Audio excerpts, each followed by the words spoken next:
Every day you and I get bombarded with negative news. Just like the body becomes what we eat, the mind becomes what we're putting in.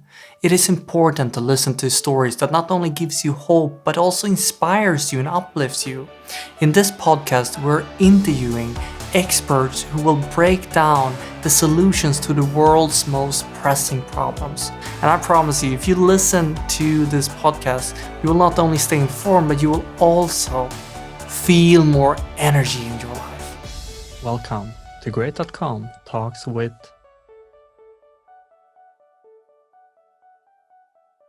Great.com is a philanthropic project where we're donating 100% of our profit towards the most effective cause areas like protecting the rainforest, funding climate change technology.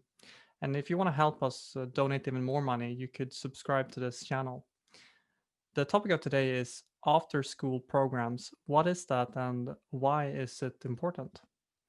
And to understand more about this, we have invited the organization After School All Stars, and we're talking to Tori Schwartzlos and Karen Medina. You'll help me with the pronunciation. So welcome, Tori and Karen, to this interview.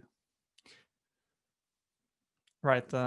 Since both of you are here, I'm gonna help you who to speak first. So how about I say a tricky question for Tori to start with. Tori, on the website, it says that after school All-Star, you help students to develop skills, knowledge, and habits that is needed to succeed in life. Help us clarify what is succeed in life? How would you define that? Sure. Well, thank you first for having us on this today. Karen and I are both very excited and energized to just speak to the work that we do. So I'm grateful for the opportunity. But let's see. So we're looking at how we define succeed in school and life.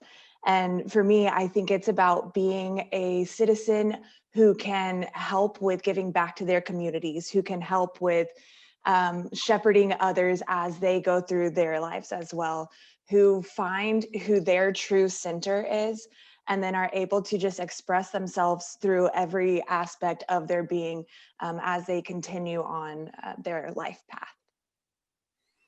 Fantastic answer. How would you pronounce your name, Tori? Also a great question. I do tend to just introduce myself as Tori, so it's not as tricky, but it is Schwartzlos is the last name. Great. Karen, a tricky question for you as well, which might be super obvious, but also I think important to state. What would you say that the problem is that you guys are solving? I think the problem we're trying to solve is closing the gap in education that we're seeing, especially right now.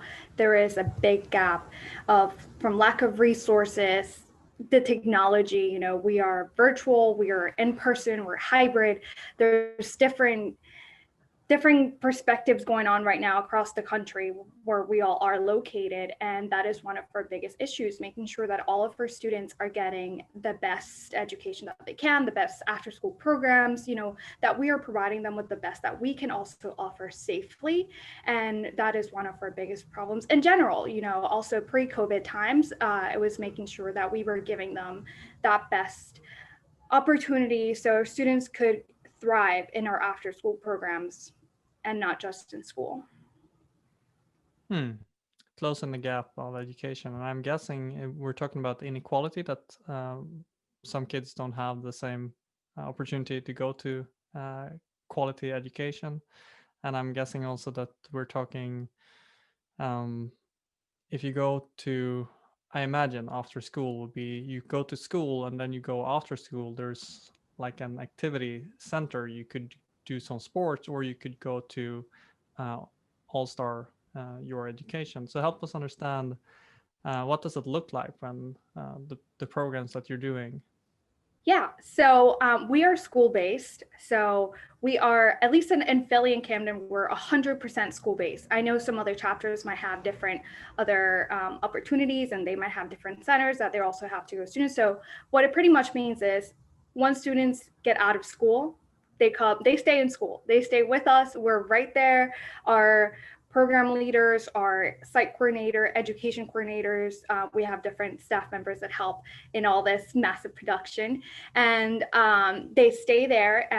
The students are divided based on the activities that they need. They get homework help, they get tutoring, and then obviously the different programs that we offer, from different enrichment activities such as sports, academics, arts and crafts, culinary science, culinary arts, sciences, technology, all those different things. So that's pretty much where we go. And yes, in inequality, it is pretty much like the lack of resources. After school All-Stars is known for being in underserved communities.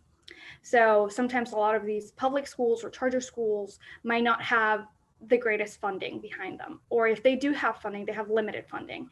So this is where we come in and we try to level that, make sure that all of our students have that same opportunity. We also try to keep our students safe after school. After school hours are one of those hours, especially for middle schoolers. That is our main group focus. They are forgotten, to say the least. Like, they go home, there's a lot that we don't know what happens. So that's where we come in. That's where we help them out. Middle school is all that awkward stage of life as well, so you're trying to find yourself. So that's where we're in, and like trying to help them out with doing different activities, prepping them for high school, trying to find themselves.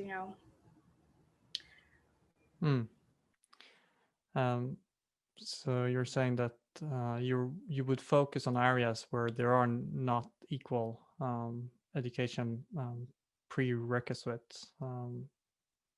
So Tori, help us understand the magnitude of the schools that you have managed to create so far. How big is this, and when did you guys start this? Yeah, so speaking magnitude, like Karen said, we go into schools that don't have resources already. And so what we are providing are a variety of programs that would exist in other schools that have the available resources. And so for After School All-Stars, we are currently in 19 cities across the US. And those cities span from Honolulu to Harlem to Karen's in Philadelphia.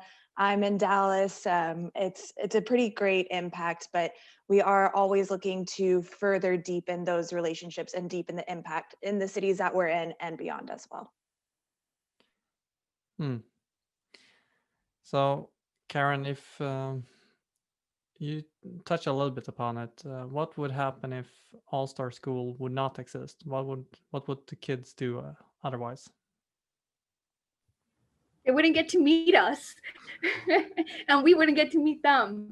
I think that is like a very important question to ask, though, because a lot of schools don't offer after school programs, and if they do, are very limited.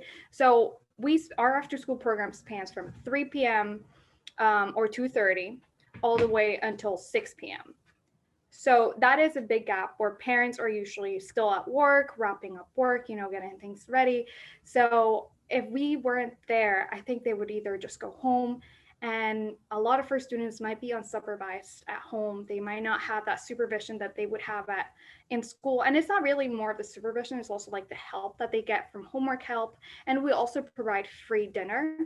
So that is one of the big things that we are proud of, that we provide all of our students with meals. And that is something that a lot of our students right now are going through, that hardship, that at home they didn't always have that meal there.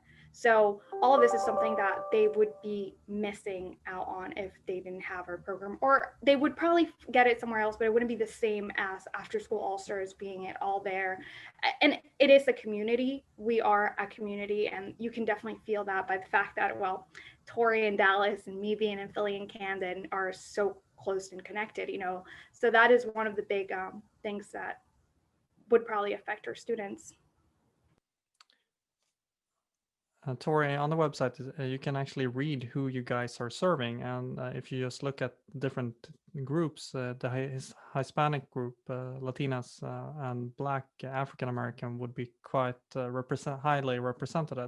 Is that a coincidence from there would be those groups who need most support, or is it because you guys are mostly focusing on how come we're seeing mostly Hispanic and Black Africans? Sure. So we are definitely focused on areas that have lower SES or socioeconomic status. So those areas where our schools are located tend to have a higher population of students who are not white. But also in Dallas, what we find is that many students who can afford private school, they do. And so while those private schools are taking a majority of population, we're really looking to serve, the students who want to be in public school and the students who just want to be involved in something deep, right? So After School All Stars jumps into schools to become a deeper relationship with the school, with the student, with the family, with the teachers. We're there through it all. So I think that's just a really important note to highlight, that we aren't just coming in to just provide after school programming. So on some days, my staff might serve as counselors with these students. On some days, they might serve as, test administrators with the teachers. You never really know what your day is going to look like. But what we know is that for a school to become more well-rounded, that's where we come in. So we come in to provide the extra opportunities for the students who need us. Hmm. I just became a dad myself. I have a daughter who's 8 months old, and it. Thank you for the applause. And what I really have realized being a dad is that it's um, I need support from a community. So I see you guys filling that function. Um, yeah, it makes sense that there would be parents who don't have that support. Where what do you do? Like if one parent go off to work, or if both go off to work, you wouldn't have emotional support. You wouldn't have maybe economical support. So tell us more about that part of this. The um, how this benefit the kids that actually goes to the programs.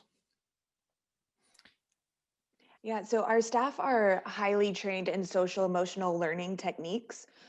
So what that could mean is, they're trained on how to provide breathing breaks when a student is having some sort of breakdown, or they have the tools like kinetic sand, right? If a student needs something that's a little more sensory oriented whenever they're just having a high stress moment. So what we know is that middle school is already a traumatic time of life, right? So for me, I was in braces, I was wearing like overalls, who knows what was going on over here. But for our students who are, many are growing up raising their younger siblings, right? They are going home and they're helping make dinner for their families. They are being just as great of a grown up teenager that they can be. We want to give them that space where, hey, it's okay to be a teenager, and we're going to help you through that. We're going to help you learn who you want to be, not just like who is in your sight, who you want to be. So, I mean, our staff just do so much training on how to ask open-ended questions when you're not sure what's going on in a teen's brain. Because I don't know about you, but asking a teenager what they're feeling, it's usually like, hey, I'm fine. Or how was school today? It was okay. So our staff are trained on how to get more answers out of students to really find what kind of support they need, what kind of conversations they need, what kind of activities might be great for them that day. And they're able to adapt to every circumstance that they come by. Hmm. So that will be one part, educating the people who are actually gonna be with the students, and emotional, how to emotionally be with like a teenager. So Karen, if you help us to understand, you're you it says that you're helping these children with skills, knowledge, and habits. Could you help us understand some of the important skills, habits, and knowledge that you have identified that you think is important to give to these kids?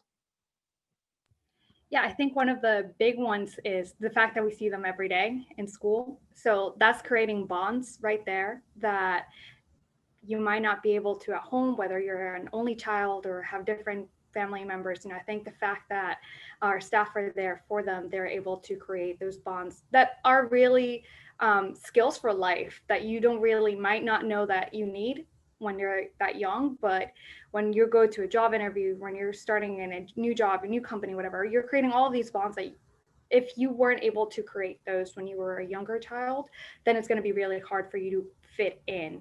And so, and be relatable. That's one set of skills. The other set of skills, and probably what you're asking, is the classes that we teach them. So we teach, like Tori was saying, social emotional learning is a big one right now. So that's how to cope.